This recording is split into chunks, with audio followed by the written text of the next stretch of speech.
உண்மையில் எல்லா பார்த்தீர்கள் நான் ஊடகவியலாளர் மாநாடை வைக்கிறேன். அண்மையில் வைத்த பொழுதும் சில வெப்சைட்டுகள் தலைமறைவான ரங்கா ஊடகவியலாளர் மாநாட்டில் உரையாற்றினார். தலைமறைவானவர் எப்படி ஐயா ஊடகவியலாளர் மாநாட்டில் பேச முடியும்?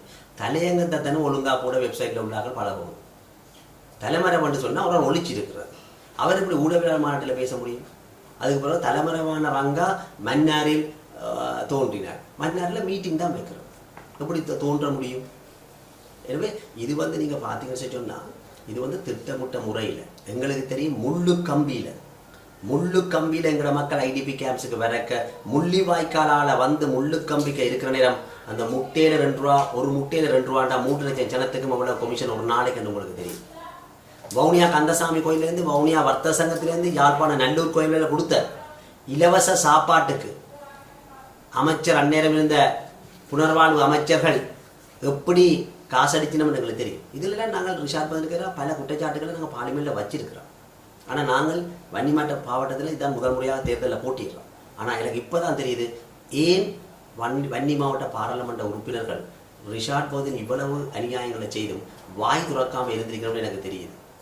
என்று சொன்னால் இப்போ தான் எனக்கு விளங்குது இவைகளுக்கு ஏன் பயப்படணும்னு சொன்னா, இன்றைக்கு பார்க்க போனால் 20ஆம் ஆண்டு ஜனாதிபதி தேர்தல் வந்தோன்னா 2011ஆம் ஆண்டு நடந்த ஆக்சிடென்ட்டுக்கு எனக்கு 20ஆம் ஆண்டு ஒரு வழக்கு வைக்கணும். பேந்து பார்த்தா இப்போ நான் என் அரசியல் கட்சி 15 வருஷமா இயங்கின அரசியல் கட்சியை தடை விதிக்கணும். தேர்தலே போட்டியிடாத அரசியல் கட்சி அங்கீகரித்து வச்சிருக்கணும். தேர்தலில் போட்டியிடுற அரசியல் கட்சியை தடை விதிக்கணும். சரி, நான் சுயேட்சையில் கேட்டா இப்போ ரிஷாட் பாதனிக்கு நடுக்கம் வந்துட்டு சொன்னா ரங்கா வந்துட்டாருன்னா போடாத ரோட்டுக்கு எடுத்த காசை கேட்டுருவார். குளங்களை திருத்துறேன்னு சொல்லி வடக்கின் வசந்தத்தில் எடுத்த காசை பற்றி பேசிடுவார். தமிழ் மக்களின் முதுகுல சவாரியோடி தமிழ் மக்களுக்கு எதிராக செயற்பட்டு தமிழ் மக்களின் வாக்குகளை பெற முடியாது. மற்ற தமிழ் பாராளுமன்ற உறுப்பினர்கள் மாதிரி அவற்றை பேரிய உச்சரிக்கிறதுக்கு இவர் பயப்பட மாட்டார். தமிழர்களுக்கு அநியாயம் நடக்குமா இருந்தால் நாங்கள் பேசுவோம். ஆனால் அதை அவர் ட்ரை பண்ணுறார்.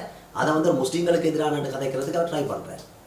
ஆனால் எங்களுக்கு தெரியும் சத்தோசில் அவர் அமைச்சராக இருக்கிற நேரம் எப்படி குடுகஞ்சா வந்ததுன்னு நியூஸில் வந்தது. அந்த வழக்குக்கு என்ன நடந்தது? வீட்டை இன்றைக்கு ஒருத்தர் என் ஃபேஸ்புக்கில் எழுதி கேட்டிருக்காரு எனக்கு, அந்த வீட்டு பெண் இறந்ததன் பின்பு அதுக்கு நடந்த வழக்குக்கு என்ன நடந்ததுன்னு. இதே மாதிரி இன்றைக்கு வில்பத்தில் காட்டில் மரணடை சொன்னது. அது இன்றைக்கு எல்லாரும் போய் ஈஸ்டர் சண்டேல நடந்தாங்க. நஷ்டம் காசு காட்டினா. ஆனால் இவர் இன்னும் என்ன நடக்கிறேன்னு தெரியல. அந்நேரம் அந்த பசில் ராஜபக்ச மஹிந்த ராஜபக்ச என்ற பவரில் இவற்ற அதிகாரங்கள் நீதிபதிகளே இவர் புலிகள் என்று சொல்ற காலம் இருந்தது. நீதிபதிகள் அவருக்கு எதிராக செயற்பட்ட புலிகள் என்று சொன்ன காலம் இருந்தது. அதை மஹிந்த ராஜபக்சே ஒரு இடத்துல சொல்லியிருக்கிறார். ஆனால் பேர் தான் அவருக்கு தெரிய இது இவருக்கு எதிராக எதுவும் நடவடிக்கை எடுக்கப்பட்ட அவர்கள் தமிழ் மக்கள் புலிகள் இனம் காட்டப்படுவார்கள். எவ்வளவு பல பொய்களை சொன்னார்கள். 2010ஆம் ஆண்டு நாங்கள் இயக்கத்திலிருந்து எடுத்த நகைகளை உங்களுக்கு பெற்று தர வாக்கெடுத்தார்கள். அதாவது முள்ளிவாய்க்காலில் நாங்கள் பாதிக்கப்பட்ட பொழுது அந்த முள்ளிவாய்க்காலில் முள்ளுக்களில் நாங்கள் அடைத்த ஐடிபி கேம்ப்ஸில் எதிர்க்கின்ற பொழுது அதுக்கு வந்த டிராக்டர்கள், அதுக்கு வந்த வாகனங்கள், அதுக்கு வந்த எல்லா விடயங்களையும் சூறையாடிய யார்? எல்லா விடயங்களும் இனி வரும். இனி நீங்கள் நெக்காக இப்படி எங்களை சும்மா வழக்குக்கு மேலே வழக்கு போட்டு எங்களுக்கு போய் செய்து சரி வரும். அதுக்காக தான் இன்றைக்கு நான் உண்மையில் போய் ஜனாதிபதி சட்டத்தரணி ரமேஷ் டி சில்வாவுடன் பேசி அவர்கிட்ட எனக்கு ஒரு இன்ட்ரி மோடரை எடுத்து தந்திருக்கிறாரு. உண்மையில் அந்த இன்ட்ரி மோடரின் படி அவர் என்னை கைது செய்ய முடியாது. என்னட்ட ஸ்டேட்மெண்ட் கூட எடுக்கலாம். ஒவ்வொரு முறையும் தேர்தல் வருகிற நேரம் தான் 5 வருஷத்துக்கு கூட தேர்தல் வருது. அந்த 5 வருஷம் தேர்தல் வர நேரம் தான் எனக்கு ஒரு வழக்கு வரும். எனக்கு கண்ட வழக்கு போடலாது. நான் சத்தோஷமானத்தில் குடும்பம் தண்டு போடலாது. எனக்கு தெரியும். எனவே தாங்களும் நாங்களும் ஈக்குவல் காட்டு தருவோம். நான் ஒரே ஒரு விஷயம் நான் உறுதியாக சொல்கிறேன். இனிமே நாங்கள் ஊடகத்தில் ஒழிக்க குரல் இனி பாராளுமன்றத்தில் ஒழிக்கும். வன்னியில் தமிழ் மக்களை நீங்கள் அடக்கி ஆண்டது இனி நடக்காது. இன்னைக்கு கொமெண்ட்ஸ் அடிக்கிறதில்ல பாருங்க. எல்லாம் அவற்றை ஆதரவாளர்கள் தமிழாக்கள்லாம் எனக்கு சார்பாக போடணும். ஆனால் ஒரு புலவடினம் அவருக்கு எதிராக பேசப்படுற விஷயத்தை நான் முஸ்லீம்களுக்கு எதிரானவர்கள் என்று சொல்லி காட்டுறதுக்கு முற்படினோம். இதை இவர் நிறுத்தோம். இவர் இப்படி காட்டித்தான் முஸ்லீம்களுக்கு எதிரான சிங்களவர்கள் காட்டப்படுத்தித்தான் இந்த பெரிய பிரச்சனை வந்தது. அதனால தான் முஸ்லீம்களுக்கும் சிங்கள மக்களுக்கும் பிரச்சனை. இப்போ இவர் தமிழ் மக்களையும் முஸ்லீம் மக்களையும் பிரிக்கிறதுக்கு ரங்கா ஒரு முஸ்லீம்களுக்கு எதிரான அவற்ற பிரச்சனைகளை கதைத்தான் முஸ்லீம்கள் எதிரான ரிஷாட் பதிலோடு தனி நபர் முஸ்லீம் மக்கள். இது இந்த வழக்கை பாருங்க. இந்த வழக்கு 2012ஆம் ஆண்டு சண்டே டைம் இல்லை பத்திரிகை பார்த்தீங்கன்னா இந்த வழக்கில் சம்மந்தப்பட்டது யாருன்னு சொல்லி அந்த நீதிபதியை ஜுடிஷியரி கமிஷனுக்கு கம்ப்ளைண்ட் பண்ணியிருக்காரு. அந்த ஜுடிஷியரி கமிஷனுக்கு அவர் கம்ப்ளைண்ட் பண்ணியிருக்காரு. 2 பேரை சொல்லி ரிஷாட் பதில் பேரை சொல்லி அஜித் ரோஹன் ஸ்போக்ஸ்மேனாக சொல்லியிருக்கார் ரிஷாத் பதின் தொலைபேசி அந்த இதில் வந்த தொலைபேசியும் ரிஷாத் பதின் தொலைபேசியும் உண்டு. ஆனால் அதுக்கப்புறம் அந்த வழக்குங்க என்ன நடந்தது? நாங்கள் உண்மையில் இதைத்தான் உண்மையில் ஆராய வேண்டும். இதையெல்லாம் நாங்கள் பேசிடுவோம். இதெல்லாம் கட்சிட்டு எங்களை பார்லிமெண்ட்டுக்கு வராமல் தடுக்கணும்ன்றதில் அவர் கண்ணும் கருத்துமாக இருக்கிறார். எல்லா சோஷியல் மீடியாவில் பார்த்தீங்கன்னா 20 பேரை வச்சு கொமெண்ட்ஸ் அடிக்கிறது. கொமெண்ட்ஸ் அடிச்சு சொல்கிற ரங்கா அதை செய்தாரா, ரங்கா இதை செய்தார்னு கொமெண்ட்ஸ் அடிக்கிறார்.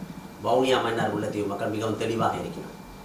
இதே மாதிரி தான் 2010ஆம் ஆண்டு நாங்கள் உள்ளூராட்சி தேர்தல் வைக்கிற நேரம் இந்த மருத்தியம் மற்றும் புதுக்குடியிருப்பை தடுத்ததும் அதே ரிஷாத் பதின் தான். உள்ளூராட்சி தேர்தலுக்கு அவங்க லேண்ட் மைன்ஸ் இருக்காண்டு, மிதிவடி இருக்காண்டு.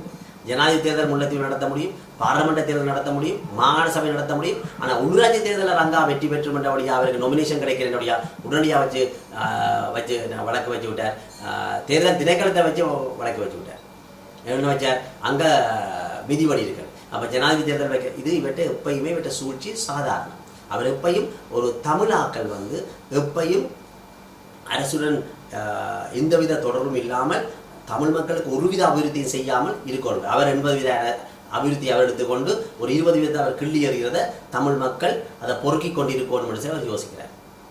இவர் இப்படியான நடவடிக்கை செய்ததால தான் உங்களுக்கு தெரியும் பாரிய பிரச்சனைகள் இந்த நாட்டில் ஏற்பட்டது. அதை மீண்டும் அவர் யோசிக்கிறார். அதை வன்னியில் இவ்வளவு காலம் செய்த மாதிரி செய்கிறாங்க. இனிமே நான் சொல்கிறேன், மற்ற பாராளுமன்ற உறுப்பினர்கள் மற்ற அரசியல்வாதிகள் மௌனிகளாக இருந்த மாதிரி நாங்கள் மௌனிகளாக இருக்க மாட்டோம். எல்லாம் சொல்லுவார்கள், புலி தூங்குறது இடராது என்று. இடறி நீங்கள் என்று சொன்னால் அது பதுங்குது, பாய்கிறது. ஆனபடியாக இனிமே உங்களோட இந்த மிரட்டல் கோளுகள், மிரட்டல் மெசேஜுகள் இதுகளுக்கெல்லாம் அஞ்சி வாங்குறாங்க நாங்கள் இல்லை. அதனால் இனிமே உங்களுக்கு நாங்கள் உண்மையில் உரிய பதில் கிடைக்கும். தமிழ் மக்கள் முதுகில் இனி நீங்கள் சவாரி செய்ய முடியாது.